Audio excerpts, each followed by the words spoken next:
जय हिंद दोस्तों, जिस तरीके से आज के दिन ज्ञानवापी मामला उछला हुआ है और जिस तरीके से चारों तरफ इस मामले का शोर मचा हुआ है, लगातार जो आए दिन मतलब इस समय पर जिस तरीके से कवरेज मिल रही है उसे, और आज भी वहाँ पर 3 बजे के करीब दोबारा से वीडियोग्राफी होनी है। लगभग पूरी की पूरी वीडियोग्राफी से लेकर फैक्चुअल इन्फॉर्मेशन आपके पास होगी, मैं ये मानकर चल रहा हूँ, क्योंकि जिस तरीके से मीडिया इस मामले को कवर कर रहा है वो अपने आप में फैक्चुअल इन्फॉर्मेशन से भरा हुआ है। लेकिन मैं यहाँ पर फैक्चुअल इन्फॉर्मेशन ना देकर कुछ कंसेप्ट्स और बेसिक कंसेप्ट्स की बात करने वाला हूँ कि ऐसा क्या है कि मुस्लिम सोसाइटी भाईचारे के लिए जो मंदिर हैं, जो 2 मस्जिद हैं, उनको कुर्बान नहीं कर सकती, और क्या कारण है कि हिंदुओं के लिए ये 2 मंदिर अपनी आस्था का सवाल बने हुए हैं। इस चीज़ के ऊपर डिस्कशन करने वाला हूं, लेकिन उससे पहले छोटी सी एक रिक्वेस्ट कि अगर आप लोगों को मेरे वीडियोस पसंद आते हैं तो मेरे चैनल को लाइक करें, सब्सक्राइब करें, शेयर करें, बेल आइकन ज़रूर दबाएं। दूसरा दोस्तों, अगर आप यूपीएससी और पीसीएस की तैयारी करना चाहते हैं या किसी भी स्टेट लेवल किसी भी एंट्रेंस एग्जाम की तैयारी करने जा रही हैं, तो आप लोगों के लिए एनसीईआरटी के बेसिक कंसेप्ट्स बहुत ज़्यादा ज़रूरी होंगे। और एनसीईआरटी के जो बेसिक कंसेप्ट्स हैं ये आपको हमारी इस एनसीईआरटी के कंसेप्टर बैच में दिखाई देंगे, जो हम 9 तारीख से शुरू कर रहे हैं। 9 मई से हमारा नया बैच शुरू हो रहा है और इसमें हम एंशिएंट हिस्ट्री शुरू करने जा रहे हैं। फर्दर इंफॉर्मेशन के लिए आप इस नंबर पर कांटेक्ट करें या फिर हमारी स्टडी टेबल जो ऐप है उसे डाउनलोड करें और उस ऐप के ऊपर जो भी इंफॉर्मेशन होगी वो मिल जाएगी। 500 रुपीज़ पर मंथ इसकी फीस है, जो अपने आप में बहुत नॉमिनल है। दूसरा, अगर आप सेंट्रल यूनिवर्सिटीज़ के अंदर एडमिशन लेना चाहते हैं, भाई best of the best India के कॉलेजेस में एडमिशन लेना चाहते हैं, तो उसके लिए जो अब सेंट्रल गवर्नमेंट ने सेंट्रल यूनिवर्सिटीज़ एंट्रेंस टेस्ट रखा है, वो अब 1 साल का हमारा प्रोग्राम टारगेट 2023 है उसमें, क्योंकि उसमें कट ऑफ बहुत ऊपर जाने वाली है और एक बार अच्छे कॉलेज में एडमिशन हो गया तो ये समझ लीजिए आपके पूरी ज़िंदगी की पौबारा है। इसीलिए जल्दी से जल्दी हमारे इस बैच में रजिस्ट्रेशन करवाइए, शामिल होइए, ताकि आपको बेस्ट कॉलेज के रास्ते के ऊपर हम आगे बढ़ा सकें। अब आ जाता है दोस्तों मामला ज्ञानवापी मस्जिद का। ज्ञानवापी मस्जिद को 2 तरीके से अगर देखा जाए, इसके बहुत सारे डायमेंशंस हैं। सबसे पहला एक डायमेंशंस जो हिंदुओं के लिए आस्था का सवाल है। दोस्तों, असलियत में हिंदुओं के 3 जो ब्रह्मा विष्णु महेश हैं, उन देवताओं को देखा गया। ब्रह्मा विष्णु महेश में जो महेश यानी शिव की नगरी काशी, विष्णु की नगरी क्या नाम है, एक तो विष्णु के एक अवतार यानी कृष्ण की नगरी मथुरा, और अयोध्या नगरी श्री राम से जुड़ी हुई। असलियत में ये तीनों भारत के अंदर मुस्लिम हिंदू समाज के लिए लगभग वही इंपॉर्टेंस रखते हैं, वही महत्व रखते हैं जो मुस्लिम समाज के लिए मक्का, मदीना और उसके बाद अल अक्सा मस्जिद रखते हैं। जिस तरीके से अल अक्सा मस्जिद के ऊपर पूरी दुनिया के मुसलमान अपना दावा ठोकते हैं और कम से कम एक बार जीवन में एक बार वहाँ नमाज अता करने के लिए वहाँ पर अपनी इच्छा रखते हैं, और जिस तरीके से अभी भी अगर आप देखें तो इजराइल के अंदर अल अक्सा मस्जिद के ऊपर कब्जे को लेकर जिस तरीके की मारकाट मची हुई है, वो ये दिखा रहा है कि असलियत में अल अक्सा मस्जिद एक आस्था का सवाल है, क्योंकि जो इस समय पर ज्ञानवापी मस्जिद और काशी विश्वनाथ मस्जिद के अंदर जो मस्जिद है, उस मस्जिद का मामला अगर आप मथुरा वाली मस्जिद का मामला देखेंगे, श्री कृष्ण जन्मभूमि वाला, तो इन दोनों के अंदर आपको एक चीज़ साफ नजर आएगी कि यहाँ पर भी कहानी वही है, यहाँ पर कहानी एग्जैक्टली वही है जो आज के दिन इस्लाम के अंदर अल अक्सा मस्जिद के ऊपर दिखाई दे रही है। अल अक्सा मस्जिद के ऊपर 3 धर्मों का दावा है, जिनमें से एक सबसे प्रमुख धर्म जिसकी सरकार इजराइल के अंदर है, और वो है यहूदी धर्म। और उसके ऊपर जो नमाज अता करने के लिए जो मतलब इस्लाम को मानने वाले खासकर फिलिस्तीन और आसपास के जितने भी अरब हैं, वो अल अक्सा मस्जिद के ऊपर सबसे ज़्यादा इम्पोर्टेंस इसलिए रखते हैं क्योंकि ऐसा माना गया कि यहीं पर रखे पत्थर के ऊपर पैर रखकर प्रॉफिट मोहम्मद को जन्नत नसीब हुआ था, ऐसा कुछ माना गया है। तो ऐसी सिचुएशन के अंदर आप मुझे ये बताइए कि जो पवित्रता और जो एक जिसे कहते हैं मान्यता या जो विश्वास अल अक्सा मस्जिद के ऊपर इस्लाम को मानने वालों का है, वो जो विश्वास मक्का मस्जिद के ऊपर इस्लाम को मानने वाले का है या दुनिया के मुसलमानों का है, वही विश्वास काशी विश्वनाथ मंदिर के ऊपर यहाँ हिंदू धर्म को मानने वालों का है। वही विश्वास मथुरा वाले मंदिर पर जो मस्जिद बनी हुई है, उस काशी मतलब जो मथुरा का मंदिर तोड़कर औरंगजेब ने मस्जिद बनाई, उसको मानने वाले का है। असलियत में यहाँ ये लड़ाई दो विश्वास को मानने वाली है और यहाँ जो कोर्ट है वो हमेशा दुविधा में इसलिए फंसी रहती है कि इसका एक उदाहरण समझिए। उदाहरण ऐसा है, आप दो भाई हैं, आप में से आप दो भाई हैं, आज के दिन रिश्तेदारी जानकारी या पुराने समय से आप दो भाई हैं। 4 पीढ़ियों पहले एक भाई के पिताजी ने दूसरे भाई के पिताजी की या दूसरे रिश्तेदार के पिताजी की जमीन पर कब्जा कर लिया था। अब वो रह रहे हैं, पड़ोसी हैं, आए दिन उस जमीन के ऊपर लड़ाई झगड़ा भी हो रहा है। जो रह रहा है अब वो ये दावा कर रहा है कि मैं यहाँ 4 पीढ़ी से हूँ, और जो दूसरा है वो ये दावा कर रहा है कि 4 पीढ़ी पहले इस मकान के नीचे मेरे पुरखों की अस्थियां हैं, मेरे पुरखों की यादें हैं, मेरे पुरखों से जुड़ी हुई लगभग सभी चीज़ें यहाँ पर मौजूद हैं। ऐसी सिचुएशन में दुविधा आएगी और हो सकता है इस मामले में ये कह दिया जाए, कि भाई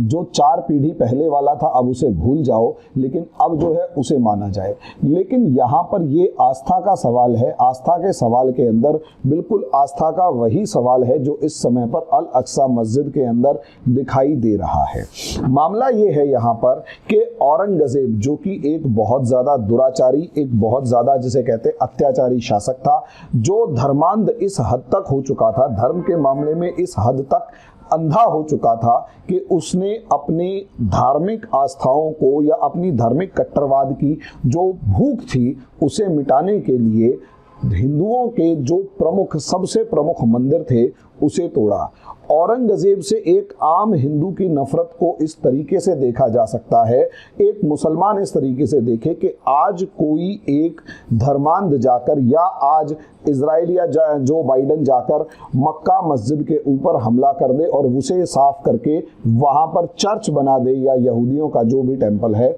वो बना दे। पूरा इस्लामिक वर्ल्ड उस बाइडन से या इजराइल के नफ्ताली बेनेट से जितनी नफरत करेगा, एग्जैक्टली वही नफरत आज के दिन एक आम हिंदू जो है वो औरंगजेब से करता है। हालांकि मेरे बहुत से मुसलमान दोस्त इस मामले में सपोर्ट करते हैं औरंगजेब को कि वहाँ पर अत्याचार होते थे, रेप होते थे, ये होता था, वो होता था।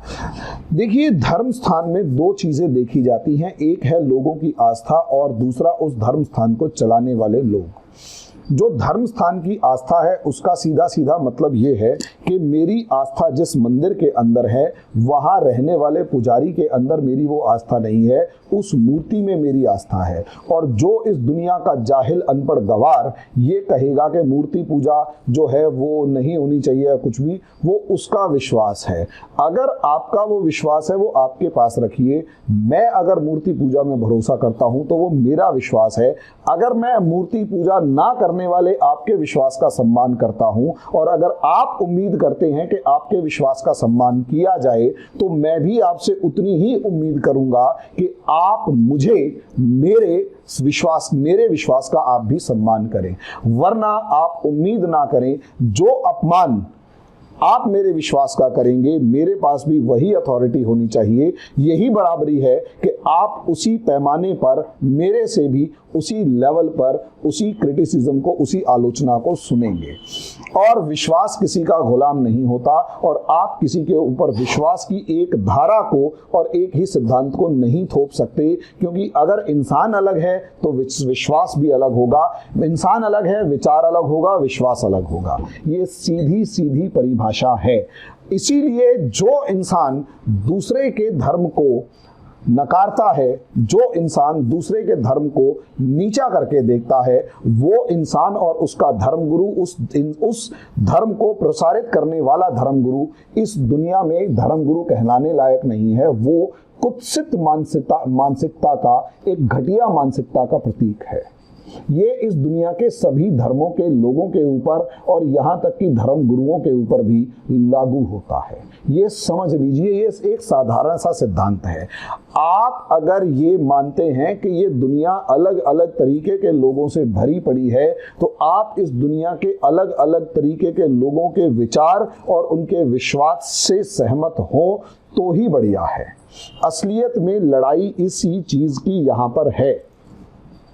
कि जब कोई एक धर्मांध व्यक्ति आके किसी दूसरे धर्म के व्यक्ति के आस्था पर चोट करता है, उस आस्था को बिल्कुल निस्तनाबूद कर देता है, कुचल कर रख देता है और उस पर अपनी आस्था के झंडे गाड़ता है, तो इसका सीधा सीधा मतलब ये है कि उस वो व्यक्ति इस दुनिया के अंदर वो कुत्सित मानसिकता वाला है, घटिया मानसिकता वाला है और सामने वाले धर्म को नीचा दिखाने में उसे मजा आता है, लेकिन वो दूसरे धर्म के लोगों को उतना ही न्योता दे देता है अपने धर्म को गालियां बकवाने के लिए या अपने धर्म के बारे में उल्टा सीधा बुलवाने के लिए। औरंगजेब वैसा ही एक व्यक्ति था। उस औरंगजेब की मानसिकता जो थी वो असलियत में कट्टर इस्लामी होने के नाते हिंदू विरोधी थी, और ना केवल हिंदू विरोधी थी, वो कट्टर इस्लाम को मानने वाला नहीं बल्कि कट्टर सुन्नी इस्लाम को मानने वाला था। और वो इस हद तक कट्टर था कि वो शियाओं और सूफी मत को मानने वाले लोगों को भी उतनी ही बुरी तरह कुचलता था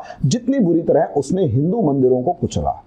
अब यहां समझिए, मैं अभी हिंदू मंदिरों की बात कर रहा हूं, यही एक कारण है कि इतिहासकार, यहां तक कि बहुत से इतिहासकार जो जाने माने इतिहासकार हैं, वो भी इस बात को लिखने से रोक नहीं पाए कि भाई औरंगजेब जो है वो इस हद तक कट्टर सुन्नी मुसलमान था कि उसने बीजापुर और गोलकोंडा को इसलिए खत्म किया, उस पर कब्जा किया क्योंकि वहां का जो शासक वर्ग था वो हिंदू था, वहां का शासक वर्ग शिया इस्लाम को मानने वाला था। आज भी अगर आप देख सकते हैं, बहुत सारे मामलों के अंदर हैदराबाद के अंदर जो ओवैसी है वो शिया मुस्लिम है और वहां पर शिया डोमिनेटेड इलाका है, और ये वही लोग हैं जो उस टाइम के जो नवाब होते थे, जो सुल्तान होते थे, उन्हीं के वंशज या उनके ऑफिसर्स के वंशज हैं। औरंगजेब को इन सब लोगों से चिढ़ होती थी, तो औरंगजेब को ये सपोर्ट करना कि वो सच्चा मुसलमान था तो ये गलत सोच है। वो केवल सच्चा सुन्नी, और सच्चा भी नहीं, वो कट्टर सुन्नी मतलब मानसिक रोगी एक था जिसके अंदर सिर्फ और सिर्फ अपने विश्वास को दूसरों पर थोपने लादने की एक भूत सवार था। ऐसे इंसान ने क्या किया, यहाँ इन धर्म स्थलों के ऊपर आरोप लगाकर कि यहाँ औरतों से बदतमीजी होती है, बलात्कार होते हैं, जो भी आरोप लगाकर इस मंदिर को जानबूझकर तोड़ा ताकि हिंदुओं के मनोबल को तोड़ा जा सके, घुटनों पर लाया जा सके, क्योंकि वो कट्टर आदमी था, क्योंकि उसके अंदर राजपाट करने की कोई सूझबूझ नहीं थी, कोई सोच समझ नहीं थी। एक राजा वो नहीं जो हर समय तलवार उठाए घूमता रहे, एक राजा वो है जो बिना तलवार उठाए 50 साल निकाल दे। यस, राजा वो नहीं जो तलवार उठा के घूमता रहे और 30-40 साल तक अपने घर से दूर बंजर जमीनों के अंदर घूमता रहे या एक ऐसी जगह घूमता रहे और उसके बाद जब मरे तो उसके बाद उसका साम्राज्य इतना ज्यादा कमजोर हो चुका हो कि उसे उठाने वाला अब कोई ना रहे और 20 साल के अंदर अंदर साम्राज्य बर्बाद हो जाए। औरंगजेब इसी तरीके की मानसिकता का व्यक्ति जिसने इस मंदिर को तोड़ा और मंदिर को तोड़कर असलियत में एक प्रतीक के स्वरूप अगर देखा जाए मंदिर के ही स्ट्रक्चर पर एक मस्जिद बना दी। असलियत में लड़ाई यहां पर है कि मंदिर को तोड़कर मस्जिद बना दी। अब यहां हम 352 साल पुराने इस मामले को जब देख रहे हैं तो अब उसके 50 साल बाद मतलब 352 साल बाद यानी आज के दिन आ जाते हैं। आज के दिन इस मस्जिद का मामला क्या है या इस ज्ञानवापी मस्जिद मंदिर जो तथाकथित मस्जिद या एक दावा ठोकने वाली बात को माना जाए तो मंदिर में असलियत में मामला क्या है। दोस्तों, असलियत में यहाँ पर मामला ये है कि एक तरफ हिंदू पक्षकार ये कह रहे हैं, एक तरफ हिंदू पक्षकारों का मानना ये है कि हम यहाँ पर कोर्ट के द्वारा यहाँ हिंदुओं ने लड़ाई नहीं लड़ी, जैसे कि ज्ञानवापी मस्जिद के अंदर दिखाई दे रहा है। ना ही यहाँ पर किसी तरीके का खून खराबा हुआ, जैसे आए दिन आप यहाँ पर किसी तरीके की लड़ाई नहीं लड़ी, कोई मारकाट नहीं मचाई, कोई खून खराबा नहीं मचाया, जैसा कि अल अक्सा मस्जिद के अंदर आपको आए दिन देखने को मिलता है। एक तरफ इजराइल गोली चला रहा होता है और दूसरी तरफ फिलिस्तीनी जो है वो बम चला रहे होते हैं, और तीसरी तरफ हमास एक तरफ से हमला कर रहा होता है, और हिजबुल्लाह दूसरी तरफ से, हमास एक तरफ से हमला कर रहा होता है, और फिलिस्तीन का जो लिबरेशन फ्रंट है वो तीसरी तरफ हमसे हमला कर रहा होता है, और चारों तरफ से युद्ध का मैदान होता है। यहां पर हिंदू पक्षकार, सीधी सी बात है, इस मामले को उठाकर कोर्ट चले गए, और कोर्ट ने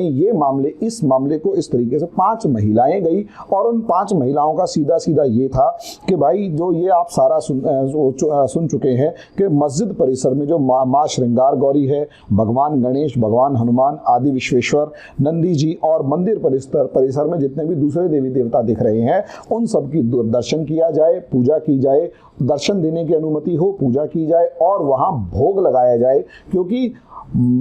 यहाँ हिंदू धर्म में देवी देवताओं को जिसे कहते हैं कि व्यक्तिगत स्वरूप में माना गया है, व्यक्ति के रूप में माना गया है, मानव रूप में माना गया है, तो उन्हें भोग लगाना भी, जो मानव की नित्य प्रक्रियाएं हैं वैसी ही प्रक्रियाओं को भगवान के रूप में भी माना जाता है, तो एक भोग लगाने की प्रक्रिया भी की जाए।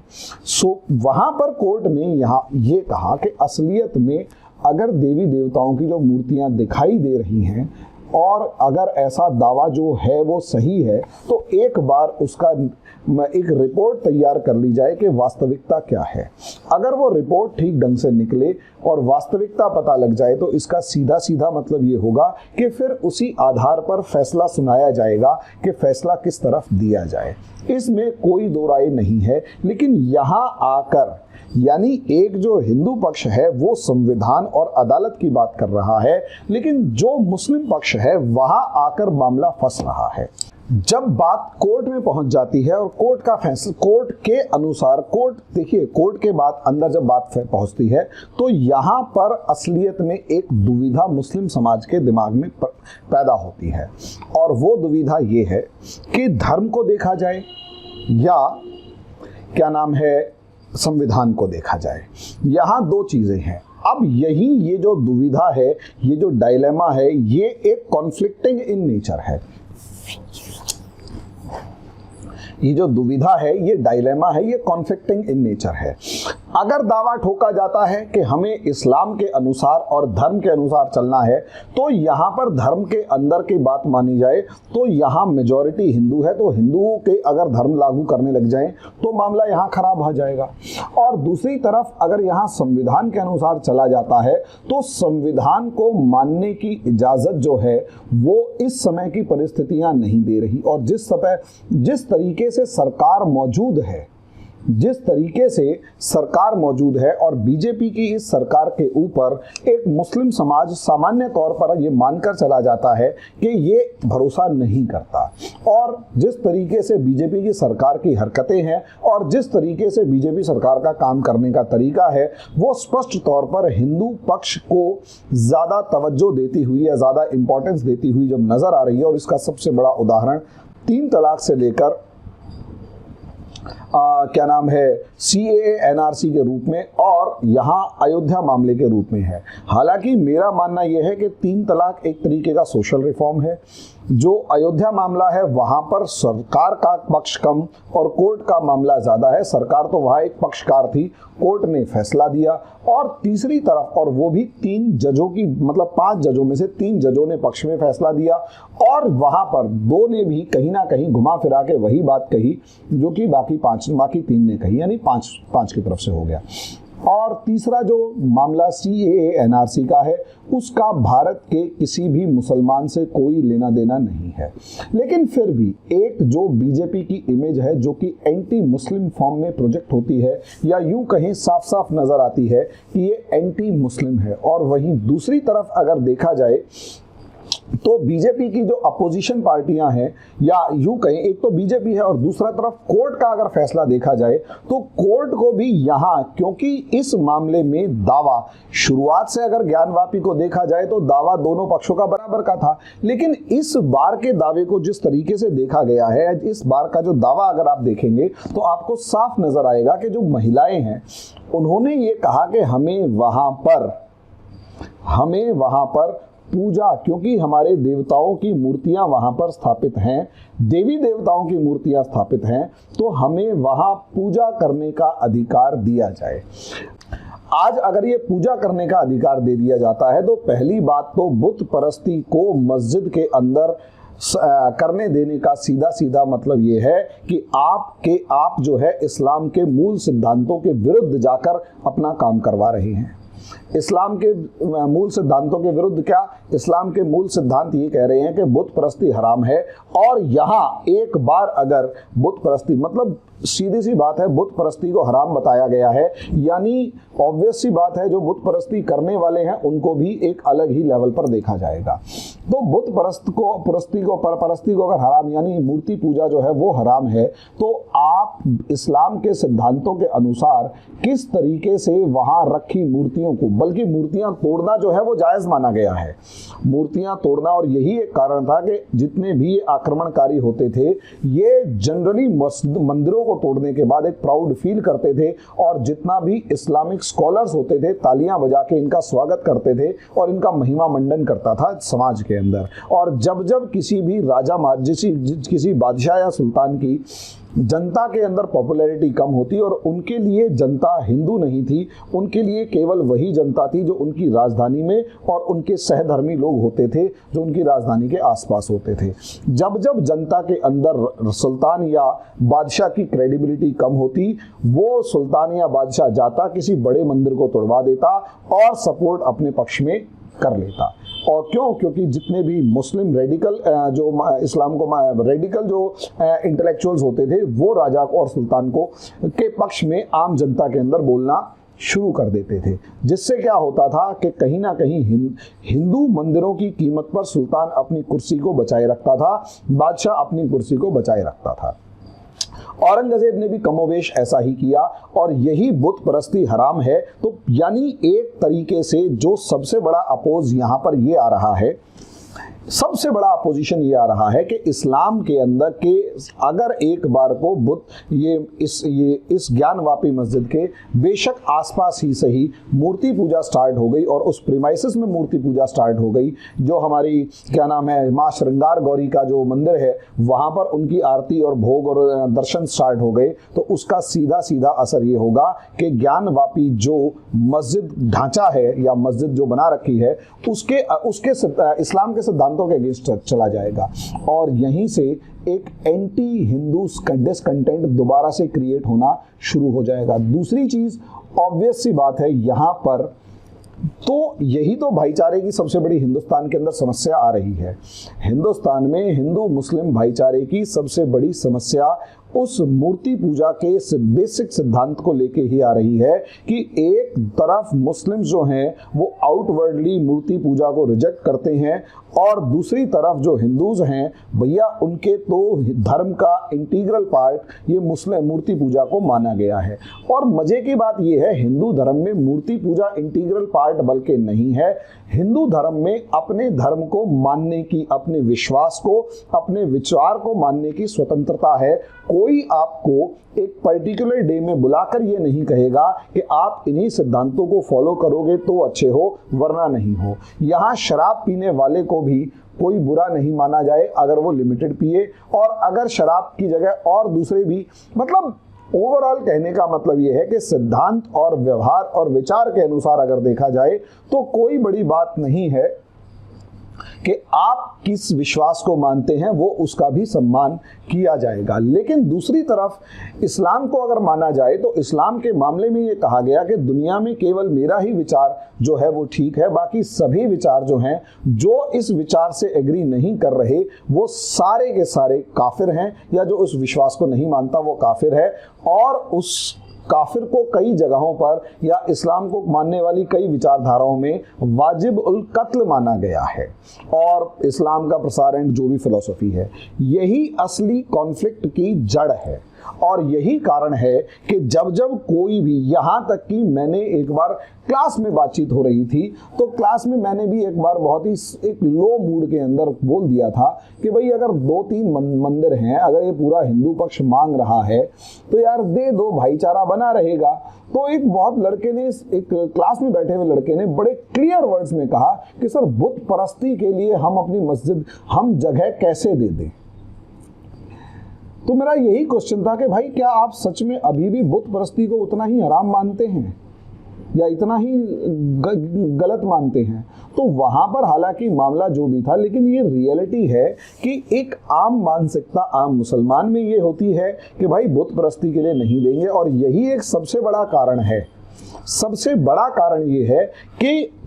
किसी भी तरीके से यहाँ पर इन मंदिरों के अंदर भाई असलियत में भाईचारा की जो बात की जाती है, उस भाईचारे का सीधा सीधा मतलब ये होता है भाई मैं अपने भाई के साथ, मेरे भाई के साथ जो बंटवारा हुआ उसमें ये था, अच्छा भाई तुझे क्या चाहिए और तेरी किस में खुशी है। उसने कहा भाई तुम बड़े हो, जो तुम्हारी इच्छा हो जो दे दोगे वैसे ही ठीक है। तो मैंने उसको जो कहा कि भाई ये तुम्हारी प्रॉपर्टी है, ये तुम्हारे हिस्से की बात है। उसने कहा मुझे ऐसा लगता है कि आपने मुझे ज्यादा दे दिया। उसने अपने हिस्से में से एक पार्ट निकालकर मुझे दे दिया और हो गया बंटवारा।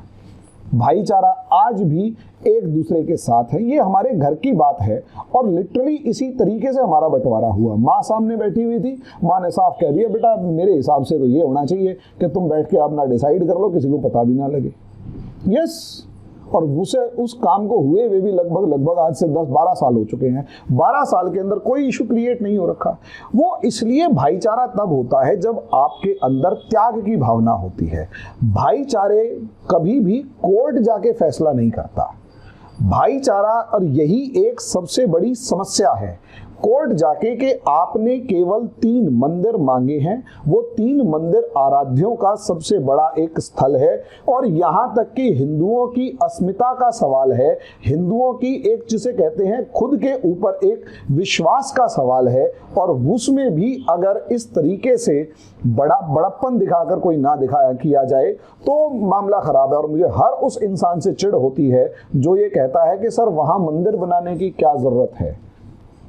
वहां मंदिर बनाने की क्या जरूरत है, वहां मंदिर की जगह आस्था, वहां पर हॉस्पिटल बना दिया जाए। तो मेरा भी यही कहना होता बेटा तेरे घर की तेरे को क्या जरूरत है, जंगल में भी रह लेगा तो भी काम चल जाएगा। तुमने इतना ड्रामा किया क्योंकि वहां पर भी हम पेड़ ही लगा देते हैं, कम से कम ग्रीनरी तो बढ़िया होगी और क्या नाम है ये सब चीजें खत्म होंगी। असलियत में हर चीज की अपनी इंपॉर्टेंस है, तो विश्वास के साथ आध्यात्म की भी अपनी इंपॉर्टेंस है। मंदिर हमारे उस विश्वास का प्रतीक है जिस पर हम सदियों से भरोसा करते चले आ रहे हैं और उसके अंदर बढ़ोतरी करते चले आ रहे हैं। मंदिर केवल मूर्ति पूजा का प्रतीक नहीं, हमारे खुद के एक सम्मान का भी प्रतीक है जो हमारी हजारों सालों की हमारी जो संस्कृति है उसने बोया, उसने पैदा किया। और उसी प्रतीक को हम आगे जब बढ़ाते हैं उनसे पिछली शिक्षाओं को लेके तो ही आगे बढ़ा जाता है। वरना इजराइल का जो हाल हुआ वो हाल किसी भी समाज का होते हुए देर नहीं लगती। ना केवल इजराइल, अगर पारसियों से पूछा जाए तो वो ऐसा लगेगा कि हम किसी विदेश में रह रहे हैं बस किराएदार की तरह। अगर कहीं यहूदियों से पूछा जाए तो जो यहूदियों ने 2000 साल तक जहालत मतलब एक तरीके से इंसल्ट फील की, अपनी बेइज्जती फील की, उनसे अगर पूछा जाएगा तो असलियत में आज के दिन जो इजराइल की आक्रामकता है वो उस बेइज्जती का ही नतीजा है कि किस तरीके से उन्हें यूरोप के अंदर ट्रीट किया जाता था कि अगर कोई यहूदी है तो उसे अपने सीने के ऊपर एक बिल्ला पहनकर घूमना होता था जिसमें स्टार बना होता था, वरना वो उसको पनिशमेंट मिलती थी। हिटलर ने जो किया यहूदियों के साथ और दूसरी बहुत सारे क्रिश्चियंस ने किया वो सीधा सीधा मामला यही था। धर्म असलियत में आपकी आस्था का, आपके विश्वास का, आपकी अस्मिता का, आपके आत्मसम्मान का प्रतीक है। समाज के अंदर इन सब चीजों का प्रतीक है। जो इस्लाम के अंदर भाई अल अक्सा मस्जिद और जो क्या नाम है मक्का मदीना के लिए डेडिकेशन है, वही डेडिकेशन एक आम हिंदू का क्या नाम है ज्ञानवापी मस्जिद अयोध्या और मथुरा